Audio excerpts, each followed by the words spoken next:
அனைவருக்கும் வணக்கம்.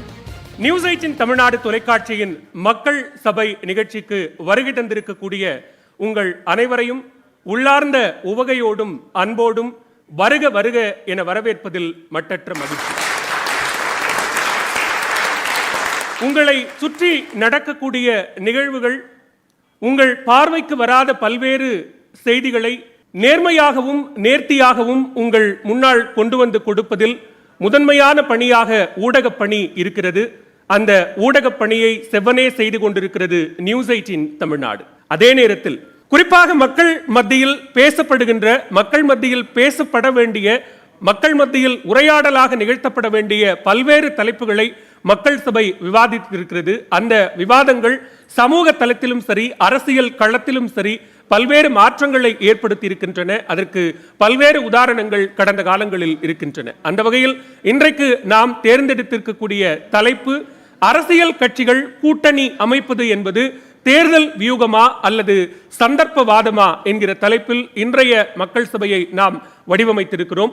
தேர்தல் காற்று மிக வேகமாக அடித்துக் கொண்டிருக்கிறது. கட்சிகள் அனைத்தும் தங்களது கூட்டணி தொடர்பான பல்வேறு வியூகங்களை வகுத்துக் கொண்டிருக்கிற இந்த நேரத்தில் இந்த தலைப்பு மிக ஒரு பொருத்தமான தலைப்பாக இருக்கும் என்கிற அடிப்படையில் தான் இதை நாம் தேர்வு செய்திருக்கிறோம். அதே நேரத்தில் தமிழ்நாட்டில் மட்டுமல்ல, இந்திய அரசியலிலும் சரி, கூட்டணி அமைத்து தேர்தலை சந்திக்காத கட்சிகளே இல்லை என்று சொல்லும் அளவுக்கு இன்றைக்கு நிலை மாறி இருக்கிறது.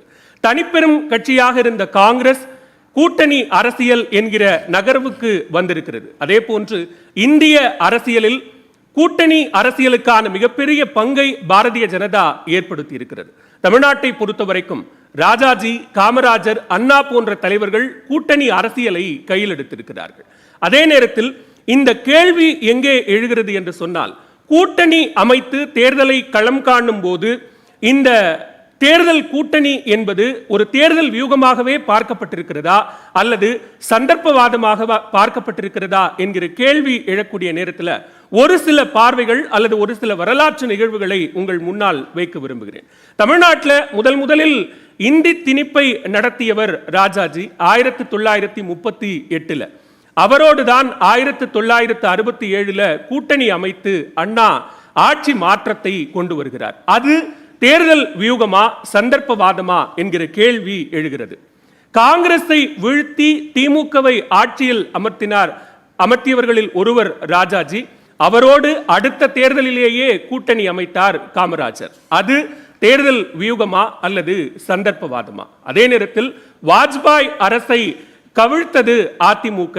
ஆனால் பின்னாளில் அதே அதிமுகவுடன் பாரதிய ஜனதா கட்சி கூட்டணி அமைத்துக் கொண்டது. அது தேர்தல் வியூகமா சந்தர்ப்பவாதமா?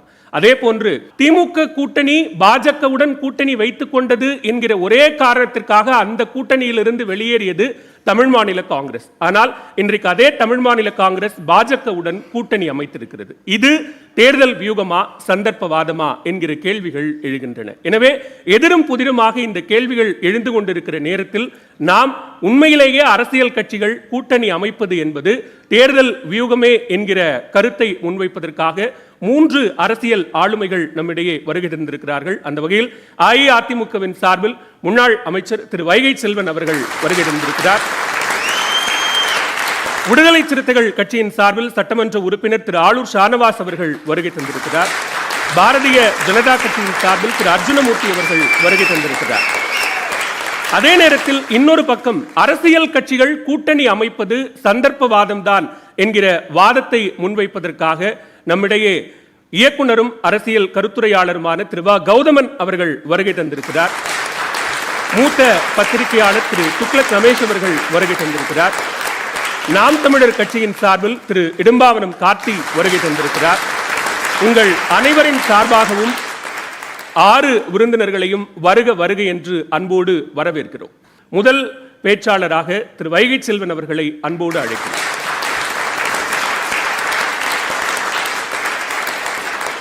அரசியல் கட்சிகளினுடைய கூட்டணி அமைப்பது தேர்தல் வியூகமா அல்லது சந்தர்ப்பவாதமா?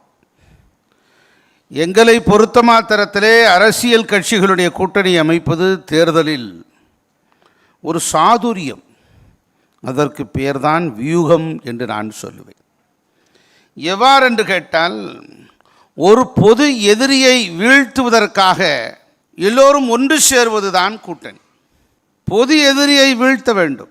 அப்படி வீழ்த்துவதற்கு என்னெல்லாம் ஆயுதத்தை பயன்படுத்த வேண்டும் என்று கேட்டால், தேர்தல் அரசியலில் வெற்றிதான் ஒரே குறிக்கோள். அந்த வெற்றி என்பது குறிக்கோளை மையமாக வைத்துத்தான். கொள்கை அளவிலே சமரசம் இல்லை, கருத்தளவிலே சமரசம் இல்லை, சித்தாந்த அளவிலே சமரசம் இல்லை. இவைகளை தாண்டி பொது எதிரியை வீழ்த்துவதற்காக அமைக்கப்பட்டிருக்கிற கூட்டணி தான் இந்த தேர்தல் கூட்டணி. அப்படிப்பட்ட தேர்தல் கூட்டணியை அமைக்கிற போதுதான் அது ஒரு சிறந்த வியூகமாகவும் சாதுரியமாகவும் அமைந்திருக்கிறது. நம்முடைய நெறியாளர் கூட குறிப்பிடுகிற போது எங்கெங்கெல்லாம் கூட்டணி கட்சிகள் எந்தெந்த காலகட்டங்களிலெல்லாம் வெற்றி சரித்திரம் படைத்திருக்கிறது என்பதையெல்லாம் எடுத்துரைத்தார்கள். அதாவது ஒன்றை நாம் பார்க்க வேண்டும். ஒரு தனி மனிதன் கட்சி மாறினால் அதற்கு பேர் துரோகம் என்று அழைக்கிறோம், அல்லது சித்தாந்தத்தை விட்டுவிட்டு விலகி சென்று விட்டார் என்று அழைக்கிறோம். அதுவே ஒரு கட்சி செய்தால் அதற்கு பெயர் கூட்டணி என்று அழைக்கிறோம். ஆனால் அந்த நியதி என்னவென்று கேட்டால், அந்த கட்சி எதற்காக செய்கிறது? அப்படி ஒன்றை பொது நியதி கருதி அவற்றை நாம் செயலாற்றுகிறோம் என்பதைத்தான் நாம் பார்க்க வேண்டும். தனி மனிதர் கட்சி மாறினால் அதை தடுக்க சட்டமெல்லாம் இருக்கிறது. ஆமாம், நிச்சயமாக. அதுக்கு சட்டமன்ற உறுப்பினர்கள், நாடாளுமன்ற உறுப்பினர்கள் தான். மற்றபடி கட்சியில் இருக்கிற தொண்டர்கள் எத்தனை கட்சிக்கு வேண்டுமானாலும் போகலாம். எத்தனையோ கட்சிக்கெல்லாம் போய் வந்தவர்கள் எல்லாம் இருக்கிறார்கள். பாஜகவை தவிர எல்லா கட்சிக்கும் போனவர்களும் உண்டு. பாஜகவில் சேர்ந்து விட்டார் என்பதற்காக முஸ்லீம் லீக்கில் சேர்க்காதவர்களும் நபர்களும் உண்டு. இது ஏற்கனவே 1967 காலகட்டங்களில் காங்கிரஸ் அல்லாத ஒரு ஆட்சியை அமைக்க வேண்டும் என்று, ஒரு கூட்டணி அமைக்க வேண்டும் என்று ஒரு சித்தாந்தத்தை ஏற்படுத்தினார் சின்ன காஞ்சிபுரம் நடராஜன் அண்ணாதுரை என்று அழைக்கப்பட்ட பெருந்தகை பேரறிஞர் அண்ணா. இந்த இடத்தில் தான் பார்க்க வேண்டும். தேர்தல் வியூகங்களை அற்புதமாக அமைத்தார். காலமெல்லாம் எதிர்த்த காங்கிரஸ் கட்சியிலிருந்து எதிர்க்க வேண்டும் என்பதற்காக அந்த காங்கிரஸ் கட்சியிலிருந்து பிரிந்து வந்து சுதந்திரா கட்சி என்று தொடங்கிய ராஜாஜியோடு கைகோர்த்து களத்தில் நின்றார் பேரறிஞர் அண்ணா அவர்கள். எல்லோரும் வியந்தார்கள். ராஜாஜிக்கு யார் எதிரி? காங்கிரஸ். அண்ணாவுக்கு யார் எதிரி? காங்கிரஸ். அப்படி இருக்கிற போது ரெண்டு பேருக்கும் பொது எதிரியாக இருக்கிறவர்கள் கூட்டணியாக சேர்ந்து கொண்டிருக்கிறார்கள்.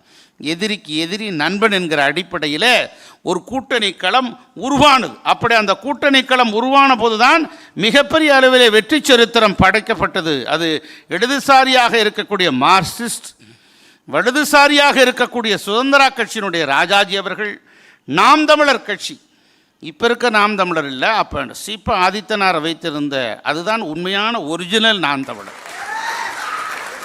அப்படி நாம் தமிழர் கட்சியில் இருக்கக்கூடிய சீப்பா ஆதித்தனார் போன்றவர்கள், இவர்களெல்லாம் பிரஜா சோசலிஸ்ட் கட்சியை சேர்ந்தவர்கள், இவர்களெல்லாம் ஒன்று இணைந்து ஒரு கூட்டணியை ஏற்படுத்தினார்கள். அப்போது ஸ்தாபன காங்கிரஸ் என்கிற ஒரு காங்கிரஸை தொடங்கியிருந்தார் காமராஜர் அவர்கள்.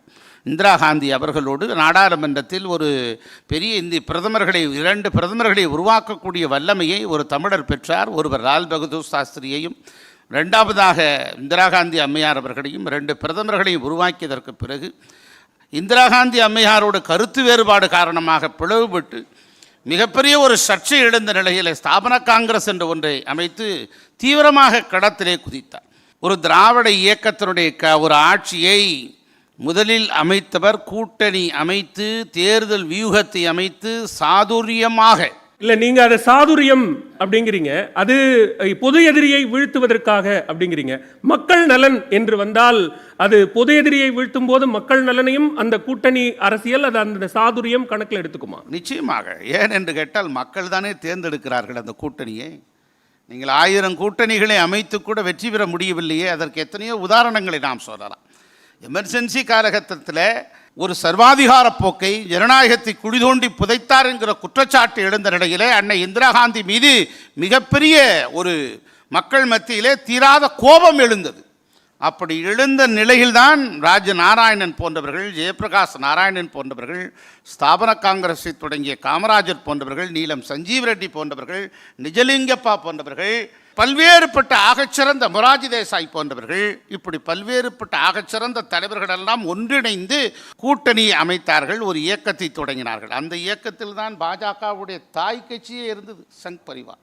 அதுதான் பாஜகவுடைய தாய் கட்சி. அவர்கள் கூட ஜனதாவிலே இருந்து ஜனதாவை உருவாக்கியதற்கு பிறகு இந்திராவின் எதிர்ப்பு அலை, அந்த கூட்டணியை மக்கள், நீங்கள் கேட்ட கேள்விக்கு மக்கள் நினைத்திருந்தால் நிராகரித்திருக்கலாம். ஆனால் மக்கள் ஏற்றுக்கொண்டிருக்கிறார்கள். இந்திரா காந்திக்கு நம்முடைய எமர்ஜென்சியை கொண்டு வந்த காலகட்டத்தில் அவருக்கு சரியான பதிலடி கொடுக்க வேண்டும் என்று மக்கள் நினைக்கிறார்கள். அந்த மக்களுடைய நினைப்பு தான் ஜனதாவை வெற்றி வாகை சூட வைத்தது. வாக்காளர்கள் வெற்றியை பெற்று தந்திருக்கிறார்கள். இது எதை காட்டுகிறது? ஒரு வலுவான ஜனநாயக அமைப்பை காட்டுகிறது, ஒரு வலுவான கட்டமைப்பை காட்டுகிறது. அதுதானே மிக முக்கியம். அரசியலில் வெற்றிதான் பிரதான நோக்கம்.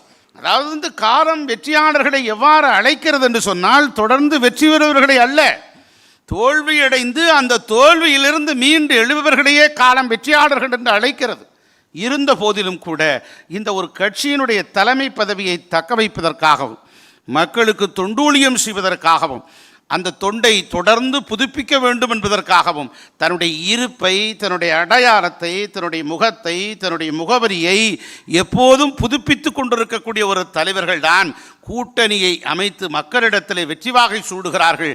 அப்படி கூட்டணி அமைப்பது என்பது தேர்தலில் வியூகமான ஒன்று, வியூகம்தான், சாதுரியம்தான் என்று சொல்லி வாய்ப்புக்கு நன்றி பாராட்டி விடைபெறுகிறேன். நன்றி.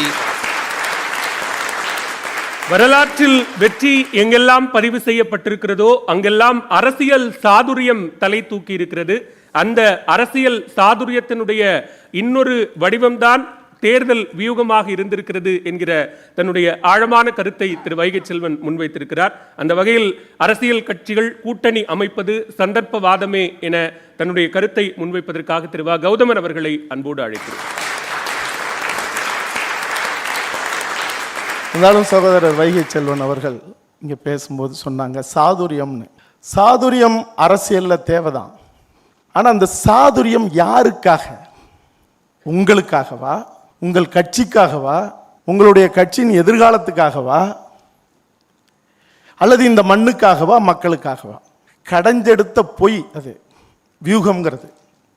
நிரந்தர எதிரியும் இல்லை, நிரந்தர நண்பனும் இல்லை அரசியல்ல. இதை பேசாத கட்சிகள் யாருமே இல்லை. ஒரு ஆணுக்கோ பெண்ணுக்கோ கற்பு தேவையில்லைன்னு சொல்றதுக்கு சமமானது இந்த வார்த்தை.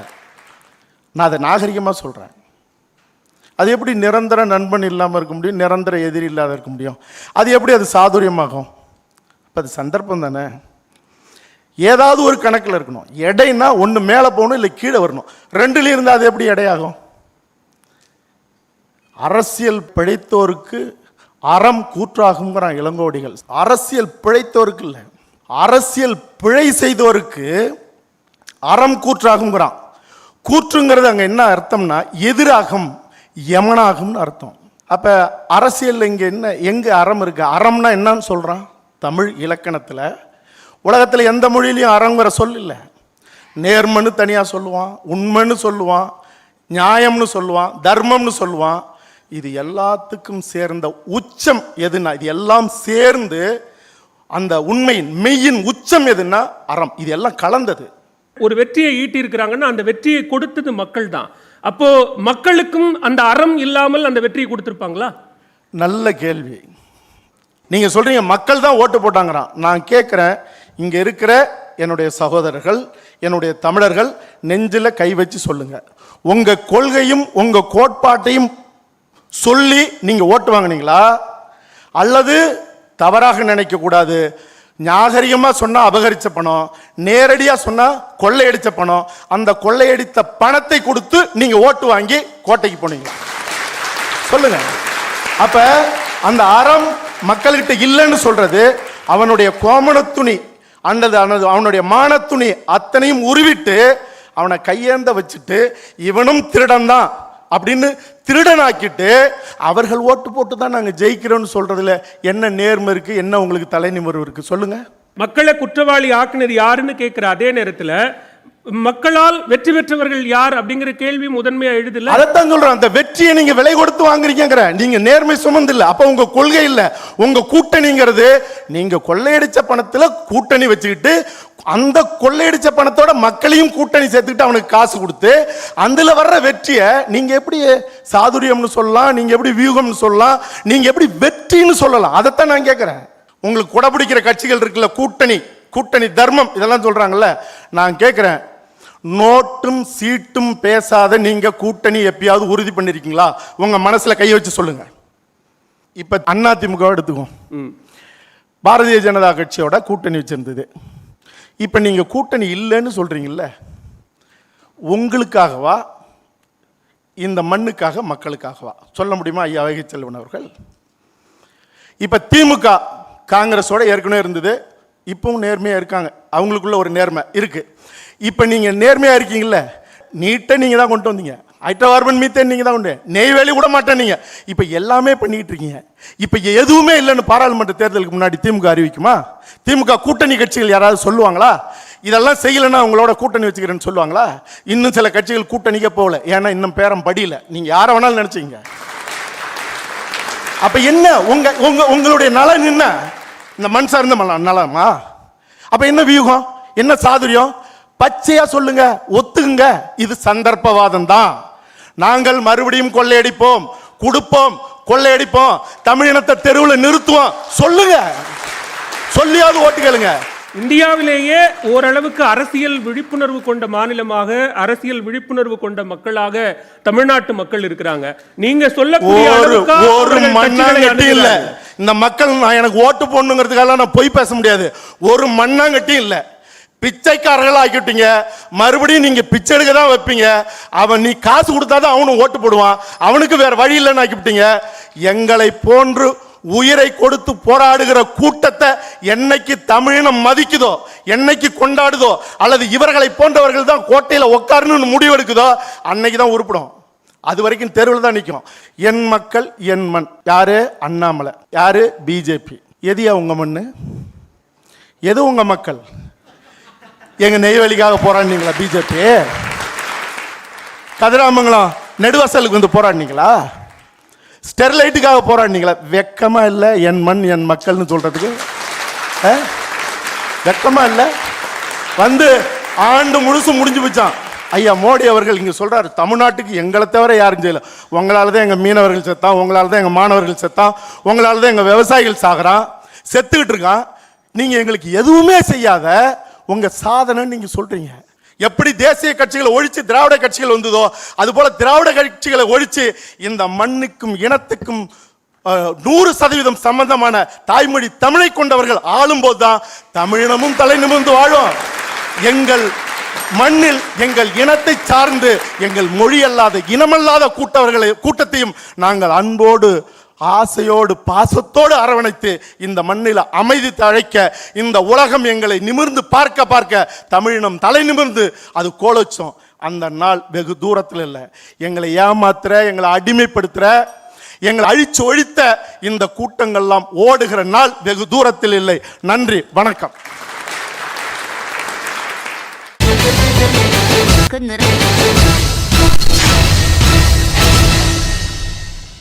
நீங்கள் கேட்கக்கூடிய எல்லா உரிமைகளையும், மக்களுக்கான உரிமைகளை ஒரு அரசியல் அதிகாரத்தின் மூலமாகத்தான் கொண்டு வர முடியும் என்று சொன்னால் அது நேர்மையாகவும் நியாயமானதாகவும் வெளிப்படைத்தன்மையானதாகவும் இருக்கணும் அப்படிங்கிற ஒரு குரலை கொஞ்சம் ரொம்ப ஆழமாகவும் காத்திரமாகவும் முன்வைத்திருக்கிறார் திரு கௌதமன். அடுத்ததாக அரசியல் கட்சிகள் கூட்டணி அமைப்பது தேர்தல் வியூகமே என்கிற அணியிலிருந்து திரு அர்ஜுனமூர்த்தி அவர்களை பேச அழைக்கிறேன். நான் 2-3 கேள்வி கேட்குறேன் உங்கள்கிட்ட. நம்ம வீட்டில் கூட்டணி இருக்கா இல்லையா சொல்லுங்கள். கூட்டணி இருக்கா இல்லையா? ஒரு காலத்தில் வந்து நம்ம ஊரில் தமிழ்நாட்டில் அதிகமாக பேசுகிறது கூட்டு குடும்பம்னு தான் நிறையா பேசுவோம். கரெக்டாக? கூட்டு குடும்பம் தானே பேசுவோம்.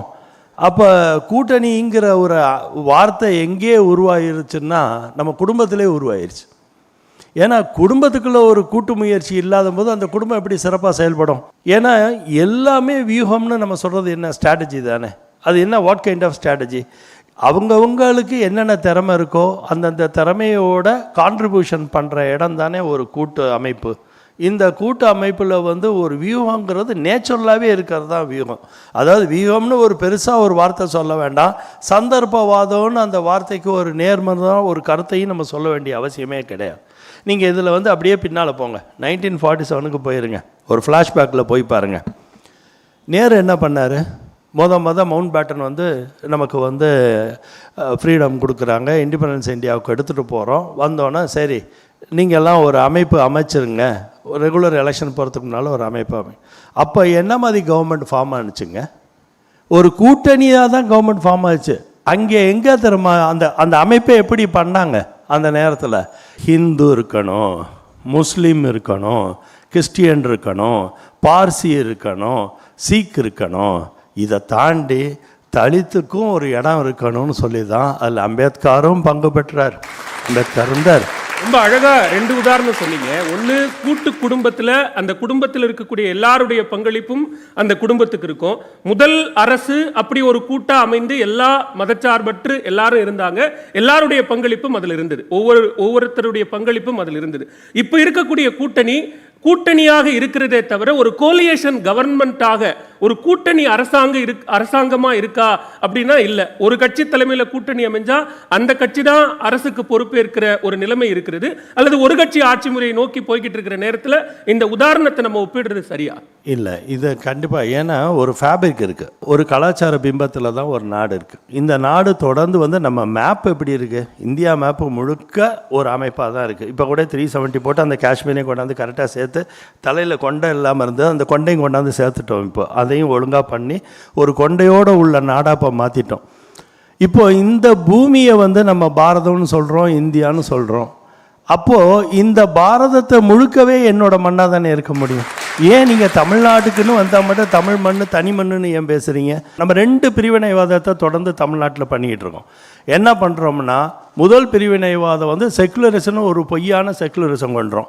என்னென்னா ஹிந்துன்னு கிடையாது, ஆனால் ஜாதின்னு எல்லோரும் இருப்பாங்க அப்படின்னு ஒரு ஃபார்மேட் கிரியேட் பண்ணோம். நம்ம ஜாதியாக பிரித்து ஹிந்துவை ஒதுக்கிட்டு இந்த ஜாதிக்குள்ளே ஒரு குளிர் காஞ்சிட்டோம், இத்தனை ஆண்டுகளாக குளிர் காஞ்சு அதை ஒரு ஓட்டு வங்கியாக மாற்றி அதை ஒரு கூட்டணி பிம்பமாக்கி அது ஒரு வீகம்னு சொல்லி கொண்டாந்துட்டோம். ஹிந்து ஒற்றுமையை கம்ப்ளீட்டாக பிரித்து வைக்கணுங்கிறதுக்காக வேண்டிதான் இந்த ஜாதியை வந்து கண்ணா பண்ணான்னு பிரித்து பண்ணோம். இதில் ஒரு அட்வான்டேஜ், தமிழ்நாட்டுக்கு ஒரு பெரிய அட்வான்டேஜ், இந்த தமிழ்நாட்டை ஆண்டவங்க அவ்வளோ பேருக்குமே அவங்க தான் மைனாரிட்டி, அவங்க மெஜாரிட்டி கிடையாது. இந்த மனசுக்குள்ளே அவங்களே மைனாரிட்டியாக இருக்கிறதுனால என்ன பண்ணாங்கன்னா, மைனாரிட்டியோட கன்சால்டேஷன் ஓட்டை எடுக்கணுங்கிற ஒரே காரணத்துக்காண்டி மைனாரிட்டியை நோக்கியே தன்னை வச்சு மெஜாரிட்டியை இழந்தே வந்தாங்க. இதில் எங்கே செக்குலரிசம் இருக்குது? நீங்க முன்வைக்கிற குற்றச்சாட்டுக்கு உள்ளாகாத கட்சிகள் ஏதாவது பாஜக கூட்டணியில் இருந்திருக்கா, இல்லை இப்போ இருக்கா? இப்போ வந்துங்க, இப்போ அரசியலே வந்து கௌதம் சொன்னது மாதிரி இப்போ வந்து it's become a came to see the victory nights. இப்போ பாரதிய ஜனதா கட்சியோட முயற்சிக்கும் மற்ற கட்சிகளோட முயற்சிக்கு என்ன இருக்குன்னா, மற்ற கட்சிகளுக்கெல்லாம் தன் சொத்தையும் தன்னோட அதிகாரத்தையும் தன் கட்சியை பாதுகாக்கிறதுக்காக வேண்டி தான் கூட்டணி அமைக்கிறாங்க. அவங்களோட வியூகமெல்லாம் சொந்த நலனை ஒத்துன வியூகமாக இருக்குது. ஆனால் பாஜகவுக்கு சொந்த நலனை ஒத்துன வியூகம் எதுவுமே கிடையாது. இந்த கட்டுப்பாடுகளுக்கெல்லாம் உடன்பட்ட கட்சிகள் தான் எங்கள் கூட்டணிக்கு வரணும் அப்படின்னு ஏதாவது வரையறை வச்சு எங்களுக்கு ஒரே ஒரு தான், யாரெல்லாம் தேசிய ஒற்றுமைக்கு தலை சிறந்து வர்றாங்களோ அவங்கெல்லாம் தேசிய நலனுக்காக வர்றவங்க அவ்வளோ பேர் எங்களோட கூட்டணி கட்சியாக தான் இருப்பாங்க. இன்னைக்கு சமுதாயத்தில் இத்தனை நாள் அமெரிக்கா பெரிய நாடு, சைனா பெரிய நாடுன்னு சொன்னது போய் இந்தியா பெரிய நாடுன்னு சொல்லக்கூடிய ஒரு வல்லரசு நாடாக வரக்கூடிய இந்த 10 ஆண்டுகள் செயல்திறனை நம்ம அதை பார்க்கணும், அதை புகழணுங்கிற எண்ணம் தமிழ் மக்களுக்கு வராதனால தான் தமிழ் மக்கள் இன்னும் அந்த மாநில சுயாட்சிங்கிற ஒரு பொய் மாயையை கிரியேட் பண்ணி தமிழனை இந்தியன்லேருந்து பிரித்து வச்சு பிரித்து ஆள்றதுல தன்னோட அரசியல் வாழ்வு இருக்கிறதுனால தான் இவ்வளவு பிரச்சனை நடந்துகிட்டு. ஆண்டுகளுக்கு முன்னாடி இதே மாநில சுயாட்சியை பேசியவர் தான் தற்போதைய பிரதமர் நரேந்திர மோடி. மாநில சுயாட்சி பேசல சார், மாநிலத்தோட நல்லாட்சியை பேசினாரு. அவர் பேசுற நல்லாட்சிக்கும் சுயாட்சிக்கும் நீங்க வந்து இண்டிபெண்டா ஸ்டேட் இண்டிபெண்டன்சி கேட்குறீங்க சார். அவர் அப்படி சொல்ல, நல்லாட்சி பண்ணுவதற்கு மாநிலத்தில் நல்லாட்சி வேணும்னு கேட்டார். சுயாட்சிங்கிற வார்த்தை அவர் பயன்படுத்தினதே கிடையாது. இப்போ நமக்கு தேவை வந்து என்னன்னா, அரசியலில் வியூகங்கள் வேணும். என்ன மாதிரி வியூகங்கள் வேணுங்கிறதா முக்கியம். பாரதிய ஜனதா கட்சியோட வியூகம் வந்து நாட்டு நலனும் நாட்டு பாதுகாப்பும் நாட்டு வளர்ச்சி ஒத்த வியூகங்கள் இருக்கு. நீங்கள் அதை நோக்கி வியூகங்கள் வச்சிங்கன்னா அது சிறப்பாக செயல்படும். உங்களோட ஜாதி பாதுகாப்போ இல்லை ஜாதி உணர்வுகளை தூண்டுறதுக்கோ மத உணர்வுகளை தூண்டுறதுக்கோ இது மாதிரி செய்யக்கூடிய வியூகங்கள் தவறாக இருக்கும். அந்த வியூகங்கள் வேணால் சந்தர்ப்பாத வியூகங்களாக இருக்கும். இந்த அரசியல் வியூகங்கிறது வெற்றி வேணும். ஏன் வெற்றின்னா அரசியல் அமைப்பில் மிகப்பெரிய ஆளுமையை கொடுக்கணும், நம்மளோட திட்டங்களை வழிவகுத்து நாடை பாதுகாப்பாக நடத்தணுங்கிறது தான் அதில் ப்ரையாரிட்டி நம்பர் 1 ஒழிய எக்காரந்து கொண்டு நாடை பங்கம் பண்ணக்கூடிய விஷயங்கள் யார் செஞ்சாலும் அந்த வியூகங்கள் நல்ல வியூகங்களாக இருக்க வாய்ப்பில்லை. இது அரசியல் வியூகம் முழுக்க முழுக்க தேவை. ஏன்னா நாட்டோட பாதுகாப்புக்கு எப்படி தர்மம் தலை காக்கிறதுக்கு மகாபாரதத்தில் ஒரு வியூகம் கிருஷ்ணர் அமைச்சு அதை போராடி தர்மத்தை கொண்டாந்தாரோ அது மாதிரி தர்மம் கொண்டு வர்றதுக்கு இந்த வியூகம் முக்கியம். நன்றி, வணக்கம். அரசின் சாதனைகளை முன்வைத்து அதன் அடிப்படையில் அந்த சாதனைகளை ஏற்றுக்கொள்ளுகிற அல்லது அந்த அரசு சார்ந்திருக்கக்கூடிய கட்சி முன்வைக்கக்கூடிய அந்த சித்தாந்தத்தை ஏற்றுக்கொள்ளக்கூடியவர்கள் கூட்டணிக்கு வரலாம் அப்படின்னு சொல்லியிருக்கிறார் திரு அர்ஜுனமூர்த்தி. அடுத்ததாக அரசியல் கட்சிகள் கூட்டணி அமைப்பது சந்தர்ப்பவாதமே என்கிற தரப்பிலிருந்து மூத்த பத்திரிகையாளர் திரு துக்ளக் ரமேஷ் அவர்களை பேச அழைக்கிறேன். எனக்கு அடிப்படையில் இந்த அரசியல் கட்சிகளே ஒத்துக்கொண்ட ஒரு விஷயத்தை நாம் கேள்வியாக்கி இருக்கிறோமோ என்று எனக்கு தோன்றுகிறது. என்றால் தமிழ்நாட்டிலே மட்டுமல்ல இந்திய அளவிலேயும் சரி பல்வேறு அரசியல் கட்சிகளுடைய தலைவர்கள் கூட்டணி அமைக்கும் போது எடுத்த எடுப்பிலேயே இது தேர்தலுக்கான கூட்டணி என்று சொல்லிவிடுகிறார்கள். அங்கேயே அவர்கள் உணர்த்துவது என்ன? இது கொள்கை அடிப்படையிலான கூட்டணி அல்ல. அதுவே ஒரு சந்தர்ப்பவாதத்தினுடைய துவக்க புள்ளி. இப்போ இந்த எமர்ஜென்சியை பற்றி இங்கே நினைவு கூறப்பட்டது. அந்த எமர்ஜென்சியை இங்கே கடுமையாக எதிர்த்தவர் மறைந்த டாக்டர் கலைஞர் அவர்கள். ஆனால் 2 ஆண்டுகள் தான் அந்த எமர்ஜென்சியின் போது அவர் திருமதி இந்திரா காந்தி அம்மையாரை எவ்வளவு மோசமாக விமர்சிக்க முடியுமோ அவ்வளவு மோசமாக விமர்சித்தார்கள் திராவிட முன்னேற்ற கழக மேடைகளில். 80 தேர்தல் வந்தது. அண்ணன் கலைஞர் சொன்னார், நேருவின் மகளே வருக, நிலையான ஆட்சியை தருக. எங்க போச்சு உங்க கொள்கை? எங்க போச்சு உங்க உறுதி, லட்சியம்? இதெல்லாம் காற்றோடு போச்சு. அவ்வளவுதான். எலெக்ஷன் வந்த உடனே முடிஞ்சது. அது பழைய உதாரணம். பின்னாடி சமீபத்திய உதாரணம் வரணும்னா வரலாம். UPA 1 and 2 இருந்துட்டு அதுக்கு பிறகு சொன்னாங்க, கூடா நட்பு கேடாய் முடிந்தது எங்களுக்குன்னு. என்னப்பா அது? கூடா நட்பு கேடாய் முடிந்ததுன்னு சொல்லி அதிலேயே உறுதியாக இருந்தாங்களான்னா கிடையாது. கூடா நட்பு கேடாய் முடிந்ததோடு நிறுத்தல. ஈழத்தில் நடைபெற்ற இன அழிவுக்கு காரணம் காங்கிரஸ் தான். சொன்னது யாரு? திராவிட முன்னேற்ற கழகம். நம்முடைய வைகோ நீண்ட காலமாக புலிகளுக்கு ஆதரவாக குரல் கொடுத்தவர். இப்ப என்ன டைலாக்? அந்த காங்கிரஸ் கூட்டணியை நியாயப்படுத்தணும்ல. பொது எதிரியை வீழ்த்த வேண்டும். என்ன நாங்க என்ன காதுல பூ வச்சிருக்கோமான்னு கேட்கிறேன். காதுல பூ வச்சிருக்கோமா வாக்காளர்கள்? பொது எதிரியை வீழ்த்துவது அப்படிங்கறத கொள்கையினுடைய நீட்சியா பார்க்க கூடாதா? இல்ல அது என்ன சார் பொது எதிரி? எப்படி சார் உங்களுக்கு தேர்தலுக்கு தேர்தல் மாறிட்டே இருப்பானா? அப்ப பழசெல்லாம் மாறிட்டே இருக்குமா உங்களுக்கு? என்ன உங்களுக்கு அது ஒரு காமெடியா தெரியலையா சார்? தேர்தலுக்காக கூட்டணி வச்சுட்டு போறோம். இதுல ஒரு நெறியாளரும் ஒரு கேள்வி கேட்டாரு, மக்கள் தானே சார் இதெல்லாம் அங்கீகரிக்கிறாங்க, மக்கள் தானே சார் ஓட்டு போடுறீங்க, நீங்க தேர்தலை நேர்மையாக நடத்துகிறீர்களா? சார் இன்னைக்கு இடி ஐடி மேல ஏன் பாயறாங்க? நீங்க முதல்ல தயவு செய்து நினைத்துக் கொள்ள வேண்டும். பணம் வருகிற வழிகளை இடியும் ஐடியும் அடைக்கிறது. அதுதான் இவங்களுடைய கோபத்துக்கு காரணம். ஒரு அரசாங்கம் சுப்ரீம் கோர்ட் வரை போய் முறையிடுகிறது இதை தடுப்பதற்கு. சுப்ரீம் கோர்ட் ஏன் பயப்படுறீங்க? கலெக்டர் கூப்பிட்டா என்னன்னு கேட்டான். இப்போ என்ன காரணம் சார்? பணம் வருகிற வழிகள் அடைக்கப்படுகின்றன. நீங்க தேர்தல் நேர்மையாக நடைபெற்றால் மக்கள் சரியான முடிவு எடுப்பாங்க. இன்றைக்கு அதிமுக திணறி கொண்டிருக்கிறது. இது இந்த சப்ஜெக்டுக்கு சம்மந்தம் இல்லைனாலும் ஒரு விஷயத்தை சொல்றேன். ஏன்னா they are in a desperate mood to form a government, ஒரு form an alliance. அந்த அலையன்ஸை எப்படியாவது பிடிக்கணும். பிஜேபி பிடிக்கிறதுக்குள்ள நம்ம போய் பிடிச்சிடணும் அப்படின்ற ஒரு டெஸ்பரேட் அட்டம்ப்டில் இருக்காங்க. அதற்கு சில முயற்சிகள் தேவை. அந்த முயற்சிகள் தான் ஒரு கூட்டணி உருவாக்குவதற்கும் கட்சியை வெற்றி பெற வைப்பதற்கும் உதவுகின்றன. ஆனால் அதற்கு பெயர் நீங்கள் மாறி மாறி வைப்பதால் சந்தர்ப்பவாதம் என்றுதான் பெயர். அந்த சந்தர்ப்பவாதத்தில் அரசியல் வெற்றிகளுக்கு உதவுகிறது என்பதை நான் ஏற்றுக்கொள்கிறேன். ஆனால் அதை லட்சிய உறவு என்றோ எங்களுடைய கொள்கை கூட்டணி என்றோ முத்திரை குத்தாதீர்கள். கொள்கை கூட்டணி என்றால் கடந்த காலத்தில் நீங்கள் பேசிய பேச்சுக்களுக்கு விளக்கமளிக்க வேண்டியிருக்கும். அதை விட பெரிய கூத்து என்ன தெரியுமா? திரு எடப்பாடி பழனிசாமி இப்போ சொல்றாரு, அவருடைய கட்சியை சேர்ந்தவர்கள்லாம் 10 ஆண்டு காலம் எதுவுமே நல்லது செய்யல. அடப்பாவுமே ஒரு மாசத்துக்கு முன்னாடி என்டிஏ மீட்டிங்கு போய் டெல்லியில் போய் உட்காந்து போட்டோக்கு போஸ்ட் கொடுத்துட்டு வந்தீங்களே, உங்களுக்கு தெரியாதா அப்போ 10 ஆண்டு காலம் நல்லது செய்யலன்னு? ஒரு மாசத்துக்கு முன்னாடி சார், 2 மாசத்துக்கு முன்னாடி எடப்பாடி போய் என்ன பக்கத்தில் நிற்க வச்சுக்கிட்டாரு அப்படின்னு பெருமையா இங்க வந்து அதிமுக பிரமுகர்கள் மேடையில் சொன்னாங்க. எங்களுடைய எடப்பாடியாருக்கு கிடைத்த மரியாதை தெரியுமா? டெல்லியில் பிரதமர் எங்கள் எடப்பாடியாரை பக்கத்தில் வைத்துக் கொண்டு போட்டோ எடுத்துக்கொண்டார். இது ஒரு 2 மாசத்துக்கு. அதுக்கு பேர் தான் கூட்டணி தர்மம். கூட்டணி தர்மம் இல்ல, இதுக்கு பேர் தான் அப்பா அப்படி பேசிட்டு இப்ப 10 வருஷமா ஒண்ணு நடக்கலன்றீங்க பாருங்க, அதுக்கு பேர் தான் சந்தர்ப்பவாதம். இதுதான் என்னுடைய பாயிண்ட். அடுத்தது நம்முடைய நண்பர் ஷானவாஸ் பேச வருகிறார். அவரை நோக்கியும் நான் சொல்லுகிறேன், நீங்க இந்த கொள்கை கூட்டணி திமுகவோட இருக்கிறது பொது எதிரி, இந்த கதையெல்லாம் டயலாக்லாம் விடாதீங்க. இதே திமுக தலைவர் கலைஞரை நேரடியாக விமர்சித்து உங்கள் கட்சியினுடைய துணை பொதுச் செயலாளர் வன்னி அரசு சொன்னார், நாங்கள் பொது தொகுதி கேட்டபோது உங்களுக்கெல்லாம் பொது தொகுதி தேவையா என்று கேட்டார் கலைஞர் என்று சொன்னார். அப்படி சொன்னதை நீங்க மறந்துட்டு இப்ப நீங்க வந்து அதெல்லாம் வேற அரசியல் நெருக்கடி இருக்கு. திரும்ப வந்து ஒரு 2-3 எம்பி ஜெயிக்க கூடாதா? ஒரு 4 எம்எல்ஏ வரக்கூடாதா? வரணும்னு தான் விரும்புவாங்க. நீங்க வந்து ஓரளவு இந்த எங்களுடைய அணியில் ஒரு நாம் தமிழர் கட்சி இருக்காரு, அந்த தலைவரோடும் எனக்கு மாறுபட்ட கருத்து உண்டு. ஆனால் எனக்கு அவர் நன்கு அறிமுகமானவர் திரு சீமான். ஆனால் அவர் தொடர்ந்து தனித்து போட்டி என்பதில் உறுதியாக இருக்கிறார். அதை நான் வரவேற்கிறேன். அதிமுக தரப்பிலிருந்து அவரை அணுகியதாகவும் அதற்கு மறுத்து விட்டதாகவும் திரு சீமானே அண்மையில் தெரிவித்தார். ஏன் சார் ஜெயிச்சா சீட்டு கேட்டால் அவருக்கு ஒரு 3-4 எம்பியே கொடுக்க மாட்டாங்களா?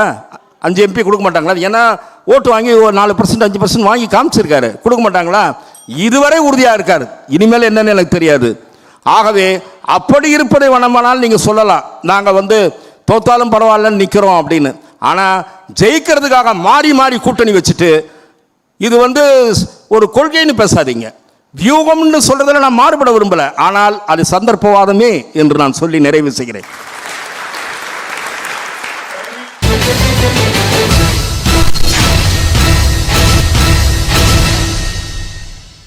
இது இயல்பாக அமைந்ததுதான். அதிமுக, விசிக, பாஜக ஒரே கூட்டணியில், அதாவது ஒரே அணியில் அமர்ந்திருக்கிறார்கள். இது மக்கள் சபையில் சாத்தியமாகி இருக்கிறது.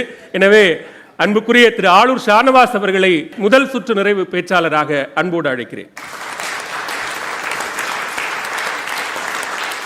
ஒரே அணியில் அதிமுக, பாஜக, விசிக என்று இயல்பாக அமைஞ்சிருச்சுன்னாரு. இயல்பா அமையல, நீங்க அமைச்சிருக்கீங்க. இயல்பா அமையாது. ஏன்னா நாங்க வந்து நிரந்தர நண்பனும் இல்லை, நிரந்தர எதிரியும் இல்லை என்று அரசியலில் சொல்கிறார்கள் அப்படின்னாங்க. நாங்கள் சொல்கிறோம், நிரந்தர எதிரி எங்களுக்கு உண்டு, பாரதிய ஜனதா கட்சி, பாட்டாளி மக்கள் கட்சி. டிக்ளேர் பண்ணி தான் நாங்கள் அரசியல் செய்கிறோம். இனி எந்த தேர்தலிலும் அவர்களோடு உறவில்லை என்று உறுதிபட தெரிவித்து விட்டு தான் செய்கிறோம் அரசியலை. அதனால வந்து எல்லோரும் சொல்வது போல் நாங்களும் சொல்கிறோன்னு எங்களையும் அந்த லிஸ்ட்டில் சேர்க்க வேண்டாம். அரசியல் தோன்றிய காலத்திலிருந்து குறிப்பாக இந்தியா முழுவதும் எந்த மாநிலத்திலும் சரி தனியாகவே நின்று அரசியலை முழுமையாக நடத்தினார்கள்னு யாருமே இல்லை. எல்லோரும் அணி சேர்க்கை செய்திருக்கிறார்கள். பெரிய பெரிய தலைவர்கள் அணி சேர்ந்திருக்கிறார்கள். எல்லா சித்தாந்தங்களை சார்ந்தவர்களும் அரசியல் கட்சிகளோடு கூட்டணி வைத்திருக்கிறார்கள், தேர்தலை சந்தித்திருக்கிறார்கள். இப்போ அவங்கெல்லாம் சந்தர்ப்பவாதிகள்னு சொல்லுவீங்களா? அந்தந்த காலகட்டத்தில் அதற்கான தேவை இருந்தது. எனவே அந்த தேவையின் பொருட்டு ஒரு கொள்கைக்காகத்தான் அந்த கூட்டணியை வைத்தார்கள். கால மாற்றத்தின் அடிப்படையில் தேவை மாறிடுச்சுங்கிறாங்க. அதுதான் நான் சொல்றேன். இன்னைக்கு பாஜக என்ன ஆட்டம் போட்டு கொண்டிருக்கிறதுன்னு எல்லாருக்கும் தெரியும். ஜனநாயகத்தையே குழி தோண்டி புதைத்துக் கொண்டிருக்கிறார்கள். எந்த இடத்திற்கும் இறங்கி போவதற்கு அவர்கள் தயாராக இருக்கிறார்கள். தீர்ப்புகள் அதற்கும் ஆட்சிக்கும் சம்பந்தம் இல்லைன்னு அவங்க தான் சொல்றாங்க. ஆனா எங்க மோடி வந்து தான் ராமர் கோயிலை கட்டினாருன்னு அவங்க தான் சொல்றாங்க. கோயிலை கட்டியது அறக்கட்டளைன்னு சொல்றாங்க, தீர்ப்பு கொடுத்தது நீதிமன்றம்ங்கிறாங்க. ஆனா கிளைம் அவங்க எடுத்துக்கிறாங்க. அது எப்படி சாத்தியம்? என்ன நடக்குது இங்க? மாநில சுயாட்சி என்று சொல்வது பிரிவினைங்கிறாங்க. அது எப்படி பிரிவினை ஆகும்? இந்தியாவில் அரசியலமைப்பு சட்டம் 22 மொழிகளை ஏற்றுக்கொண்டிருக்கிறது. 22 மொழி இந்தியாவின் மொழி தான். இந்தியாவுக்குன்னு ஒரு தேசிய மொழி கிடையாது. எங்க இருக்கு? கிடையாது. அப்ப 22 மொழியும் தேசிய மொழி தானே. அப்படி இருக்கும்போது 2 மொழியை மட்டும் தூக்கி வச்சு கொஞ்சுவது, அதற்கு பால் ஊட்டுவது, அதற்கு சீராட்டுவது, அதற்கு நிதியை ஒதுக்குவது என்று மற்ற 20 மொழிகளும் புறக்கணிக்கப்படும் போது 20 மொழிகள் என்ன கேட்கிறோம்? இந்திக்கு ஏன் கொடுத்தன்னு கேட்கல, சமஸ்கிருதத்துக்கு ஏன் கொடுத்தன்னு கேட்கல, எங்களுக்கு கொடுங்கன்னு கேட்கிறோம். இது என்ன சார் பிரிவினை? இதுல குஜராத்துக்கு ஏன் நிதி கொடுத்தீங்கன்னு கேட்கல, உத்தரப்பிரதேசத்துக்கு ஏன் நிதி கொடுத்தீங்கன்னு கேட்கல, எங்களுக்கும் கொடுங்கன்னு கேட்கிறோம். இதுல என்ன பிரிவினை வருது? இப்போ பாஜகவோடு ஒரு சண்டை நடத்தணும்னா எப்படி நடத்துறது? நாம் போய் விடுதலை சிறுத்தைகள் கட்சி தனியா நின்று பிஜேபியோட சண்டை போட்டு பிஜேபியை வீழ்த்தக்கூடிய வலிமை எனக்கு இருக்கா? எங்க தலைவருக்கு இருக்கா? இல்ல. எந்த கட்சிக்காவது இருக்கா? இல்ல. சரி, பிஜேபியாவது தனியா வந்து அந்த சண்டை நடத்துதா? இல்ல. அவர்களும் ஒரு படையை திரட்டி கொண்டு தான் வருகிறார்கள். அவங்களும் இப்ப என்ன சொல்றாங்க? 400 சீட்டு ஜெயிப்போம், நாங்க இத்தனை சீட்டு ஜெயிப்போம், எங்க கூட்டணி சேர்ந்து ஜெயிக்குங்கிறாங்க. இவ்வளவு வலிமை பொருந்திய ஆட்சி அதிகாரம் கையில் இருக்கக்கூடிய, இவ்வளவு பெரிய கூட்டணி வைத்திருக்கக்கூடிய, இன்னும் சொல்ல போனால் அரசியல் கட்சிகளையும் தாண்டி அமலாக்கத்துறையோடும் மையப்புலனாய்வுத்துறையோடும் வருமான வரித்துறையோடும் கூட்டணி வைத்திருக்கிற பாஜகவுக்கு அரசியல் கட்சி துணை தேவைப்படுகிறது. எங்களுக்கு வருமான வரித்துறையும் இல்லை, இடியும் இல்லை, எந்த டியும் இல்லை. அப்ப அரசியல் கட்சிகளோடு தான், எங்களோடு கருத்தோடு ஒத்து வரக்கூடிய கட்சிகளோடு தான் நாங்க அணி சேர்ந்து பிஜேபியை எதிர்கொள்ள முடியும். பெரிய பட்டியல் போட்டார் துக்ளக் ரமேஷ் அவர்கள், எல்லா கட்சியும் சொன்னார். ஆனா பிஜேபி மட்டும் அவர் தொடவே இல்லை. பிஜேபி சந்தர்ப்பவாதம் செய்யலையா? சந்தர்ப்பவாதத்துக்கு அப்பாற்பட்ட கட்சியா? இங்கே வந்து தமிழ்நாட்டில் கலகங்கள் இல்லாத ஆட்சி அமைய வேண்டும் சொன்ன கட்சி பாஜக, ஊழல் நடைபெற்றுக் கொண்டிருக்கிறது சொன்ன கட்சி பாஜக, ஊழலால் தண்டிக்கப்பட்டவர் தான் ஜெயலலிதா அம்மையார்னு சொன்னவர் அண்ணாமலை, பேட்டி கொடுத்து பெரிய பிரச்சனையாச்சு. ஆனா மோடி வந்து அதே அண்ணாமலை மேடையில் வச்சுக்கிட்டு ஜெயலலிதாவை போல உண்டுமா, எம்ஜிஆரை போல உண்டுமா? ஏன் சார் இதுக்கு பேர் என்ன சார்? ஏன் நீங்க அதை சொல்லல? துக்ளக் ரமேஷ் அவர்கள் அப்படியே மறந்துட்டாரா? பிஜேபிய மறந்துட்டாரா? மறைச்சிட்டாரா? மறைச்சிட்டார். நீங்க பொது எதிரி பாஜக அப்படின்னு தீர்மானித்து விட்டதால் அதற்கான காரணங்களை பட்டியலிடுறீங்க. ஆனா நீங்க எதிரியை கூட தற்காலிகமாக முடிவு பண்ணிக்கிறீங்க, அந்த விஷயத்துல சமரசம் பண்ணிக்கிறீங்க அப்படின்றது தானே குற்றச்சாட்டு. பாஜக தான் இன்றைக்கு மிகப்பெரிய சக்தியாக வடிவம் பெற்று ஆட்சி அதிகாரத்தில் இருக்கிறது. அதை அப்புறப்படுத்தினாதான் இந்த ஜனநாயகங்களை தான் காப்பாற்ற முடியும். இல்லைன்னா என்ன ஆகும்? இப்போ காங்கிரஸும் செய்யலையா? காங்கிரஸ் ஆட்சி காலத்தில் பிழைகள் உண்டு, எல்லா ஆட்சி காலத்திலும் பிழைகள் உண்டு. இப்போ பாஜக ஆட்சியில் எத்தனை குற்றச்சாட்டு வந்திருக்கு? 40% சிஎம்னு போஸ்டர் போட்டு ஒட்டினாங்க. அதான் நீ ஸ்கேம்னு ஒரு குற்றச்சாட்டு வந்தது. குற்றச்சாட்டு எதன் மீதாவது விசாரணை நடைபெற்றிருக்கா? அதாவதுங்க, சீட்டு நோட்டு இதுதான் முக்கியம்னா, இப்போ பிஜேபி அதை ஆதரிக்கணும் நாங்கள் முடிவு எடுத்துட்டா எங்களுக்கு ரெண்டும் கிடைக்காதா? பிஜேபி தரமாட்டேன்னு சொல்லுதா எங்கள்கிட்ட? 4 சீட் இல்லை, 40 நீங்களே எடுத்து போட்டிடுங்க, உங்களுக்கு ஆதரவு கொடுக்குறோன்னு கூட சொல்லிடுவாங்க. எல் முருகன் அவர்களுக்கு இன்னைக்கு வந்து ஒன்றிய அமைச்சர் பொறுப்பு கொடுத்துருக்காங்க. திரௌபதி முர்மு அவர்களுக்கு பொறுப்பு கொடுத்துருக்காங்க. ஏற்கனவே ராம்நாத் கோவிந்த் அவர்களை கொண்டு வந்து உச்ச பொறுப்பில் வச்சாங்க. எங்க தலைவர் வர்றேன்னு சொன்னா இந்த பொறுப்பை கொடுக்க மாட்டாங்களா? திரௌபதி முர்முக்கு பதிலாக எங்க தலைவரை ஜனாதிபதி ஆக்க மாட்டாதா பிஜேபி? ஆக்க மாட்டேன்னு சொல்லிச்சா? எல் முருகன் வர்றாரு, திருமாவளவன் வர்றாரு. எல் முருகன் தான் எங்களுக்கு வேணும், திருமாவளவன் வேண்டான்னு சொல்லுமா? எல் முருகனா திருமாவளவனான்னு கேட்டா திருமாவளவன் தான் சொல்லும் பிஜேபி. ஆனா அந்த இடத்துல நாங்க கொள்கைக்காக முடிவெடுக்கிறோம், பதவிக்காக முடிவெடுக்கல, சீட்டுக்காக முடிவெடுக்கல. அப்போ எங்களுக்கு சீட்டு கூடுதலோ குறைவோ, ஆனால் எங்களுடைய கருத்தோடு எங்க பயணிக்க முடியும் நாங்க பாக்குறோம். பொது தொகுதி உங்களுக்கு கொடுப்பாங்களா? அதே விடுதலை சிறுத்தைக்கு அதே திமுக கூட்டணியில் நின்று தான் பொது தொகுதி எம்எல்ஏ தான் பேசிக்கிட்டு இருக்கேன். ஏற்கனவே 2011 தேர்தலிலேயே உளுந்தூர்பேட்டை, சோழிங்கநல்லூர்னு 2 பொது தொகுதிகளில் விசிகே திமுக கூட்டணியில் தான் போட்டிட்டு இருக்கு. விசிகே இதுவரைக்கும் நிறைய பொது தொகுதிகளில் போட்டிட்டு இருக்கு, திமுக கூட்டணியில் நின்று ஜெயிச்சிருக்கோம். அப்போ ஏதோ ஒண்ணுமே நடக்காதது மாதிரியும் திமுக அதை மறுத்திட்டது மாதிரியும் ஒரு தோற்றம் இங்கே ஏற்படுத்தப்படுகிறது. அப்ப இவர்களுடைய நோக்கம் என்ன? இந்த கூட்டணி வலிமையா இருக்கு. இன்னும் சொல்ல போனால் இந்தியா கூட்டணி இந்தியாவில் எந்த மாநிலத்திலும் அமைவதற்கு முன்னால், இந்தியா முழுவதும் அமைவதற்கு முன்னால் அது அமைந்த முதல் மண் தமிழ்நாடு. தமிழ்நாட்டின் ஃபார்முலா, தமிழ்நாட்டில் இருக்கக்கூடிய இந்த கான்செப்ட் மற்ற மாநிலங்களுக்கு பற்றி பரவிடக்கூடாது, எனவே டேமேஜ் பண்ணு. எனவே அந்த வேலையை செய்கிறார்கள். இது எடுபடாது. நாங்கள் கொள்கைக்காகத்தான் இருக்கிறோம், சந்தர்ப்பவாத அணி அல்ல, இது வியூகத்திற்காக நிற்கிறோம். அந்த வியூகம் என்பது கொள்கைக்காக என்று சொல்லி முதல் சுற்றை நிறைவு செய்கிறேன். நன்றி. தேர்தல் அரசியல் என்கிற ஒரு மைய நீரோட்டத்தில் சமரச அரசியல் அப்படிங்கிறது ஒன்று நிச்சயமாக இருக்கிறது. அதில் எந்த அளவுக்கு பொது எதிரியை தீர்மானித்து கொள்கையை கரை சேர்க்க முடியுமோ அதை சேர்த்து கொண்டிருக்கிறோம் என்கிற வாதத்தை முன்வைத்திருக்கிறார் திரு ஆளூர் ஷானவாஸ். அடுத்ததாக அரசியல் கட்சிகள் கூட்டணி அமைப்பது சந்தர்ப்பவாதமே என்கிற அணியினுடைய முதல் சுற்று நிறைவு பேச்சாளர் திரு இடும்பாவனம் கார்த்தி அவர்களை அன்போடு பேச அழைக்கிறேன். அரசியல் கட்சிகள் கூட்டணி அமைப்பது தேர்தல் வியூகமா என்றால் சத்தியமாக தேர்தல் வியூகம்தான், சாதுரியம்தான், சாமர்த்தியம்தான், மாற்று கருத்து இல்லை. ஆனால் அதில் மேலோங்கி இருப்பது மக்கள் நலனா, மாநில உரிமையா, சேவை அரசியலா என்றால் இல்லை. தனிப்பட்ட லாப நட்ட கணக்கு, அரசியல் சந்தர்ப்பவாதம், அரசியல் தன்னலம், இதை தாண்டி எதுவும் இல்லை. காந்தி சொல்றாரு, கொள்கையற்ற அரசியல் பெரும் பாவம்ங்கிறார். ஆனால் இன்றைக்கு இருக்கக்கூடிய கட்சிகள் கொள்கை கோட்பாடுகளை முற்றாக தொலைத்து விட்டது. ஒரு கூட்டணியை எது தீர்மானிக்குது, கொள்கையா கோட்பாடான்னா முதன்மையாக நோட்டு சீட்டு. இங்கே கொள்கை அப்படின்னு சொல்றீங்க அப்படின்னா பொது எதிரின்னு சொல்லுவீங்கன்னா ஒரே நேரத்தில் 3 கட்சிட்ட பேரம் பேசுறது எப்படி எடுத்துக்கிறது? நாட்டை பாஜக அச்சுறுத்தி கொண்டிருக்கிறது. ஜனநாயகத்துக்கு மிகப்பெரிய ஒரு ஆபத்தை விளைவித்துக் கொண்டிருக்கிறது பாரதிய ஜனதா. மாற்று கருத்தே இல்லை. பாஜக வீழ்த்தணும், தோற்கடிக்கணும், உண்மை. ஆனா தமிழ்நாட்டில் பாஜக எந்த காலத்தையும் வெளில போறதில்லை. அண்ணாமலை இல்லை, ஒரிஜினல் அண்ணாமலை ஐயா ரஜினிகாந்தே வந்திருந்தாலும் தமிழ்நாட்டில் பாஜக வென்றிருக்க முடியாது. ஐயா இருக்கிறாங்கன்னு சொல்றேன். இதுல ஐயா சொன்னாங்க பிரிவினையை தூண்டுறாங்க, பிரிவினையை இது பண்றாங்க, சாதிங்கிறாங்க. இங்கே சாதிய கட்சியை பூரா கூப்பிட்டு போய் பார்க்கறது யார்? ஐயா அமித்ஷா தானே. அப்போ எங்கே போச்சு? பிரிவினையை பற்றி பாரதிய ஜனதா பேசலாமா? நீங்கள் அதெல்லாம் கூட விட்டுருங்களேன். கடந்த வாரம் ஒரு செய்தி, டெல்லியில் ஒரு பூங்காவோட 2 சிங்கம். சிங்கத்துக்கு அக்பர் சீதான்னு பிரித்து சிங்கத்தை கூட விலங்கை கூட, விலங்குக்கு மதம் தெரியாது, தனக்கு பேர் இருக்குன்னு தெரியாது, தான் சிங்கம்னு தெரியாது, அதுகிட்ட கூட பிரிவினையை உருவாக்கிய கட்சி பாரதிய ஜனதா.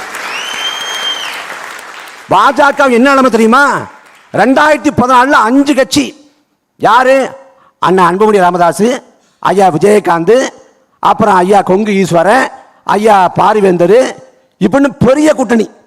அப்படி பெரிய கூட்டணி அமைத்த போது கூட 2014 பாஜகவால் வெல்ல முடியல. 2019 மறுபடியும் பாஜக ஆட்சி அமைக்குது அறுதி பெரும்பான்மையோட. தமிழ்நாட்டில் ஆட்சியத்தை அமர முடியல. 2021 அதிமுக கூட்டணியில் பாஜக அங்கம் வைத்தது. பாஜக நிலைமை என்ன தெரியுமா? பாஜகவின் சட்டமன்ற வேட்பாளர்கள் மோடி படத்தை, அமித்ஷா படத்தை போட்டு வாக்க பயந்து கொண்டு எம்ஜிஆர் படத்தை, ஜெயலலிதா படத்தை போட்டு ஓட்டு கேட்டாங்க. இந்தியாவோட எங்கேயாவது நிலைமை இருக்கா? மோடி படத்துக்கே அந்த அடி விழுது. இல்ல தமிழ்நாட்டில் பாஜக ஆச்சுன்னா அதற்கான தேவை என்ன இருக்குது? லஞ்ச ஊழலை ஒழிப்பண்ணா பாஜக ஆளக்கூடிய மாநிலங்கள் லஞ்ச ஊழல் ஒழிஞ்சிருச்சா? நீங்க மதுவிலக்கை கொண்டு வரணும்னா பாண்டிச்சேரியில் கூட்டணி ஆச்சு தானே, ஏன் கொண்டு வரல? ஏன் கொண்டு வரல? சட்ட ஒழுங்கு நிலைநாட்டுவோம்னா மணிப்பூர் மாநிலத்தில் என்ன நடக்குது? எதை பற்றியும் பேசுவதற்கு தமிழ்நாட்டில் பாரதிய ஜனதாவுக்கு தார்மீகம் இல்லை, தகுதி இல்லை. இதான் உண்மை. இங்க பாஜக எந்த காலத்தையும் வெல்லாது. தமிழ்நாட்டில் இருக்கக்கூடிய பெரும்பான்மையான கட்சிகள் பாஜகவோட கூட்டணி அமைக்கிறாங்க. அதை தேர்தல் வியூகமாக பார்க்கிறாங்க. தமிழ்நாட்டு மக்கள் வாக்களிப்பாங்க அப்படின்னு அவங்களும் சொல்றாங்க. 3வது முறையாக பிரதமராக மோடி வருவார் அப்படிங்கிறதையும் கூட்டணி கட்சிகள் தானே சொல்றாங்க. சொல்லலாம், என்ன சொல்லலாம், 5 லட்சம் பணத்தை போறன்னு சொல்லலாம். ஆனா நிலைமை என்ன? இப்ப ஜெயலலிதா சிறப்பான ஆட்சியை கொடுத்தாருன்னு ஐயா மோடி சொல்றாங்க. 2014 ஐயா மோடி கொடுத்த பேட்டி இருக்குது. அதுல மாறி மாறி ஆண்டு மக்கள் விரக்தியில் இருக்காங்கிறார். இப்ப என்ன போச்சு இந்த விரக்தி? ஆனா திமுக உறுதியாக பாஜக எதிர்ப்பை முன்வைக்குமா? முன் வைக்காது, சமரசம் செய்யும். வரலாறு நடிகள் இருக்குது. 98 ஐயா அன்னைக்கு ஐயா கருணாநிதி கடுமையாக விமர்சிக்கிறாங்க. பாஜகவை ஏற்க முடியாது. பாஜக ஆக்டோபஸ் கரம் கொண்டதுங்கிறது 98. 99 கூட்டணி வச்சவர் கேட்குறாங்க, ஆக்டோபஸ் கரம் நீங்க, ஆக்டோபஸ் கரம் நீங்களே என்னாச்சு அப்படின்னு. ஆக்டோபஸ் கரமே இல்லைன்ட்டாரு. நடந்துச்சு. வாஜ்பாய் அத்வானி நாகரிக முகமூடி, அந்த முகமூடியை கிழிச்சு பார்த்தா விஹெச்பி தெரியும், இந்து மொழி தெரியும், பஜங்கல் தெரியும், ஆர்எஸ் தெரியும்னாரு. இது 98. 99 ரைட் பர்சன் ராங் பார்ட்டின்ட்டாரு. ஐயா கருணாநிதி எப்படி? இஸ்லாமிய மக்கள் பாஜக நம்பி மோசம் பண்ணதாக வரலாற்றில் செய்தி இல்லை. ஏன்னா அவங்ககிட்ட எதிரி யாருங்கிறதுல பிரச்சனை இல்லை, நண்பன் யாருங்கிறதுலாம் பிரச்சனை. இதை சொன்னது நான் இல்லை, நான் ஷாலு ஷானவாஸ். அதை சொல்லி நான் சொல்றேன், பாஜக எதிரிங்கிறது தீர்மானம் ஆயிடுச்சு. ஆனா நண்பராக திமுகவை ஏற்க முடியாது. தமிழ்நாட்டில் சொல்லுவாங்க பாசிச பாஜக ஒழிக, இது தமிழ்நாட்டில். டெல்லிக்கு போனா ஸ்வீட் எனிமீஸ், பாஜக எங்களுக்கு இனிமையான எதிரிகள் சொன்னது ஐயா டிஆர் பாலு. 2019 முன்னாடி 19 வந்து செங்கல்ல காட்டி ஐயா உதயநிதி ஸ்டாலின் பரப்புரை பண்றாரு. 2021 பரப்புரை பண்றாரு. அன்னைக்கு எய்ம்ஸ் மருத்துவமனை கொண்டு வரல, மோடி வஞ்சித்து விட்டார்னு. ஆமா வஞ்சித்து விட்டார், நானும் உடன்படுறேன். அப்ப என்ன சொன்னீங்க, கோபேக் மோடினீங்க. ஆனா அதுக்கு பிறகு 2021 அதிகாரத்துக்கு வந்த பிறகு மோடியை வரவழைக்கிறீங்க, மோடியை கூப்பிடுறீங்க.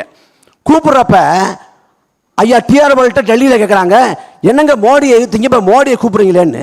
அன்னைக்கு செங்கல்ல காட்டி எய்ம்ஸ் மருத்துவமனை கொண்டு வரல நீங்க, இப்போ மோடியை கூப்பிடுறீங்களேன்னு கேட்டா அதுக்கு ஐயா டிஆர் பால் சொல்றாங்க, வெள்ளி தட்டில் வைத்து 11 மருத்துவக் கொள்கைகளை மோடி கொடுத்திருக்கிறார், அது வேண்டாமா? அப்படிப்பட்ட மோடியை கூப்பிடாம யாரை கூப்பிடுங்கிறாரு. இதுதான் பாஜக எதிர்ப்பா? திமுக நிலைப்பாடு என்ன?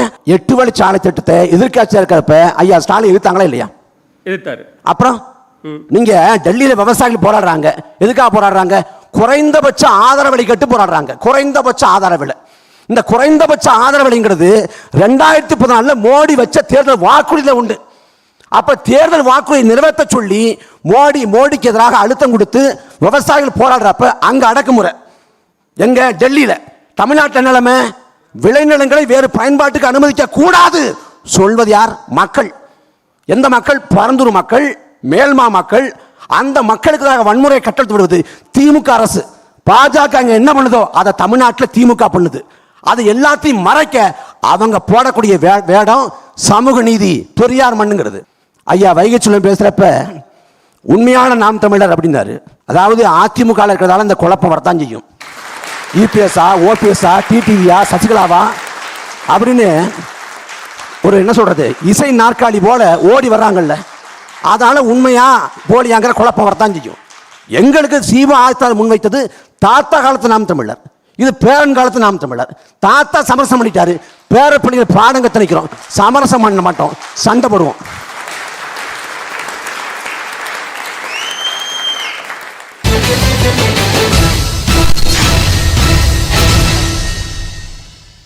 உணவுப் பொட்டலங்கள், 243,000 குடிநீர் பாட்டில்கள் பாராசூட் மூலமாக தரையிறக்கப்பட்டன.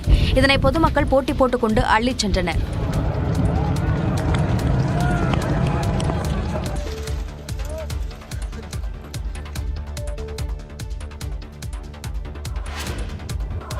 இளநிலை மருத்துவ படிப்புக்கான நீட் தேர்வுக்கு விண்ணப்பிக்க